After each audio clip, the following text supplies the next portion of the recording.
Okay, well, the thing that I bring that's a bit different from some of the other candidates is a mix of the experience that I have. So I've got 20 years of business experience and governance and leadership roles, pretty senior leadership roles, but I've also got experience in not-for-profit sector and social enterprise, and also I've worked with both the government and councils across New Zealand. So there's a really interesting mix of experience there. I guess it's not just about that. I've got 20 years of experience in technology and innovation, and I think that's what our city desperately needs. As we look at heading into what we call the fourth industrial internet revolution, which is the next big disruptive change, I think we need a leader who's got a window into that and can confidently guide Auckland through that. But in terms of young people, what exactly are you going to do differently than other candidates for young people? Yeah, well, I mean, for example, if you think about technology, well, we're not even really using technology in our city to engage young people in these discussions. And the debates on the campaign have been such a good example of that. You know, people come and sit in the hall and listen to us for an hour and a half. I mean, that's not how young people want to engage. So some of the things that I've been doing is KPMG had a hackathon a couple of weeks ago with young students in university in terms of how do you improve Auckland's transport network. So actually going to them and using technology and things that they're interested in a way of engaging them in our city, I think is important. Things like the unitary plan, we kind of, the council has presented that as a very static document. Well, why can't we have it as a virtual reality experience where actually you can see what the future of your community looks like? And actually younger people would be really interested in that, but so would older people as well, because they find it really hard to basically translate a map and say, what does that mean for 30 years' time? So for me, it's partly around how to use technology, how do you go to young people as opposed to expecting them to come to the traditional way of engaging in politics, and then how do you educate? I think educating actually not just young people, but many people as to the role that Auckland Council has in our lives is really important. And why do you personally want to be Mayor of Auckland? Because I don't agree with the direction our city is going in. I looked at you'll find this very boring, the 30-year plan for Auckland, and look, it's a plan for the next 5 years. As I said, I've worked in technology and innovation for a long time, and there's a lot of change coming our way. And if we're not on the front foot for that, then we're going to be left behind. The other big reason is I think we need some fresher ideas in our political leadership. So just, the thought of having a very nice man, but a 63-year-old politician who's been in politics for 35 years as the face of our city and the voice of our future just didn't appeal to me. So I thought, right, well, I'm going to bring a different voice and a different set of ideas to the table. Now, congestion is quite a big thing, and especially as a young person trying to get places with a car and also trying to get places on the bus.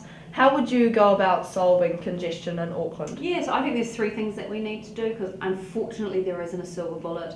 The first is, in places we have a very good public transport network now, like the Northern Busway and Southern Train and the Western Train line, for example, they're very good. But you can't get enough people on them because there aren't enough car parks.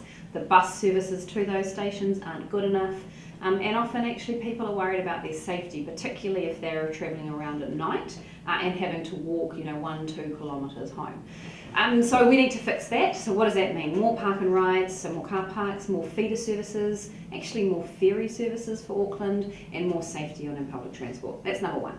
Number two is we are spending a lot on public transport and roading in the 10-year plan. But I think we need to do more. There's 7 projects across Auckland we need to bring forwards, and that ranges from the northwestern busway, we absolutely need that, electrification to Pukekohe, Penlink and Lake Road and the North Shore. There's a lot more work that we need to do to get people moving across Auckland. And the third is, how do you look to the future? So when I first announced I was running, I talked about driverless vehicles. Got a lot of flack for talking about driverless technology, but people are starting to talk about it now more. It's a great solution. It's productive, it's not hugely expensive, and it's actually very sustainable for our environment. So we need to look at that. We need to look at things like carpooling, car sharing, bike sharing services. All of that we need to look at and we need to embrace as a city that is modernising. What would you think about the rail link to the North Shore that's kind of been pushed a little bit? Yeah, so I'm an advocate for accelerating the second harbour crossing, and part of the reason for that is to have a dedicated rapid transit public corridor in it. Now, whether that is bus or light rail or rail, we need to work through what does it look like. The thing with rail is it's very expensive. My concern is just as technology has come and uprooted so many things that we do today. So you look at Uber is $60 billion company globally now, and it didn't even exist 7-8 years ago, disrupting the taxi industry like you wouldn't believe. We will see that level of disruption in public transport. So I want to make sure that we understand what that looks like before we invest, $10 to $15 million across the rest of Auckland to build out a public transport network. My view, and again, we need the officials to look at this more. My view is that public transport's going to change from a bus stop to a bus stop or a train stop to stop type setup. It will actually go from a door to door. So much like, you're far too young, but when I grew up, you had to watch what was on TV when they put it on TV for you to watch. Now we watch it wherever we want. That's what's going to actually happen to public transport. It's going to be more flexible, and it's going to be more about picking us up from where we are rather than us going to public transport. So there's some big shifts coming, and we need to make sure that we are well across those. And with those shifts come a much better customer experience, and I'd love to deliver that to Aucklanders. Now, Vic, I just want to go into a little bit. There's been quite a bit of misunderstanding about your views on climate change, and as the younger generation, this is something that concerns us. So can you just clarify what your views around climate change and the environment are? Yeah, so there's two things. So number one, climate change is happening, and I do believe that that we as humans are contributing to climate change. The point that I was making is that if you talk to 100 Aucklanders, you'll get different views on climate change, what's causing it, and what role Auckland Council plays in it. So there isn't a common view across Auckland on that. Now the next logical step, which there was a lot of negativity to what I said from actually quite a small group of people. The next logical step is that I think the Mayor needs to do a better job at bringing people together around what's happening, what's causing it, and what role Auckland Council can play in this. So that's the only point I was saying. I haven't bothered defending myself aggressively on that because it's a very small group who completely misinterpreted what I said and made it a storm in a teacup.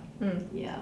So what exactly would you do to address climate change and the environment if you became Auckland's mayor? So the two biggest contributors to emissions in Auckland is transport, so that's our cars and our public transport, and also the amount of energy we use in our city. So that's why I'm such a fan of driverless, is because it's very productive. You can shift 50 to 100 times the volume of traffic on our roads with driverless technology. It's also really sustainable because it's electric. So I'm a big fan of that because it solves multiple problems, and that's how I think about the environment, is how do I solve multiple problems along the way. Things like water sensors for me, so sensors are about 60 cents a piece now, and putting those across our water network so we can tell in real time what is actually happening, who's dumping stuff into our water network. For example, putting oil down restaurant basins. We'll be able to see that in real time,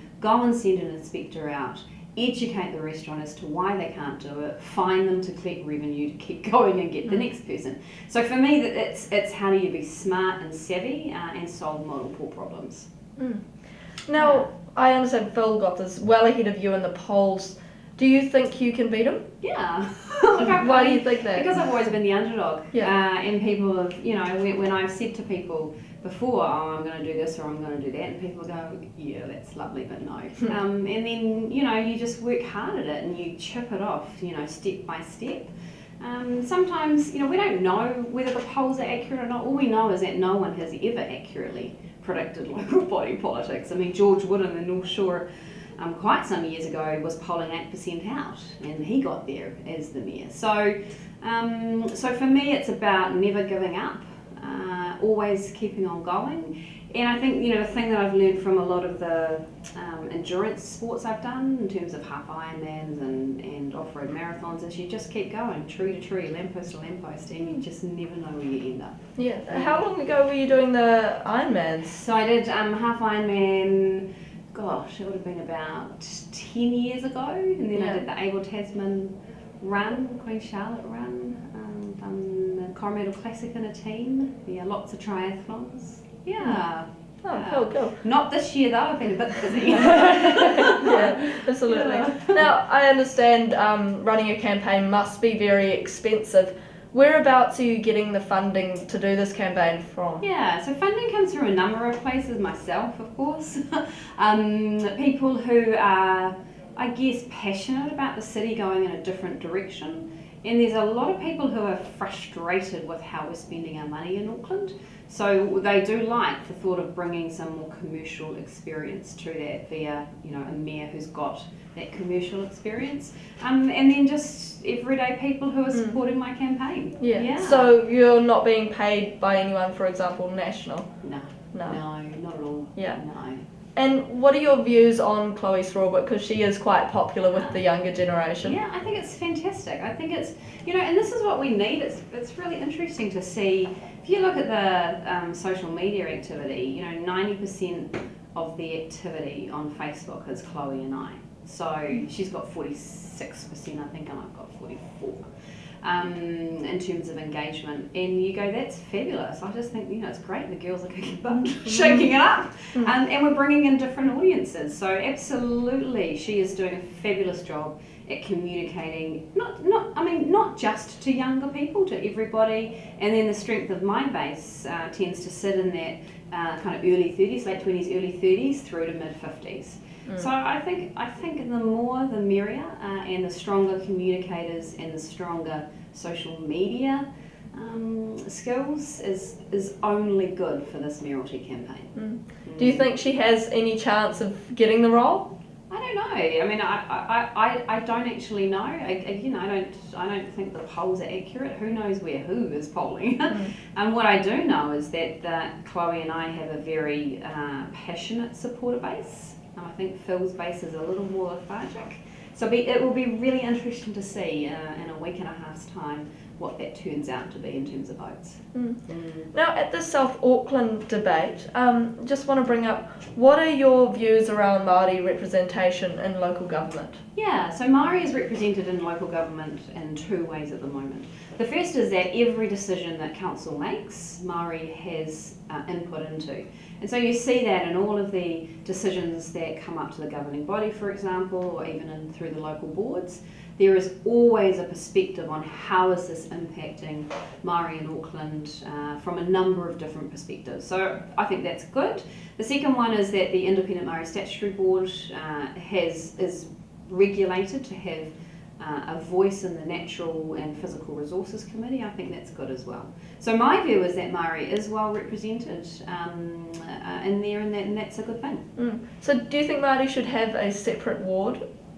No, and it's only because I don't know that the quota system works. And I guess part of that is informed by my experience in the business sector, where you've got a different problem, but it's the same. You've got a group of females, a group of diverse cultures that are kind of locked out of that senior decision-making area. Quotas don't tend to make that work any better. What makes it work is if you are championing more diversity, not just in your group of councillors, but also in the senior decision-making staff in council. When you look at it now, the average age of the councillors is 59 and pretty much all white. And then you go into the senior decision-making in council, it's pretty much all white. It's 59, 60, and it's all men. So that's actually what I think we've got to change, is to bring more diversity, not just into the governing body, but into the decision making in council. Sometimes my concern is when you have panels and quota positions, if you like, then people can go and say, oh, I've talked to them, I've covered that bit off, and not actually take accountability and ownership for really thinking from a diverse perspective. So I'm more a champion of that rather than a quota system.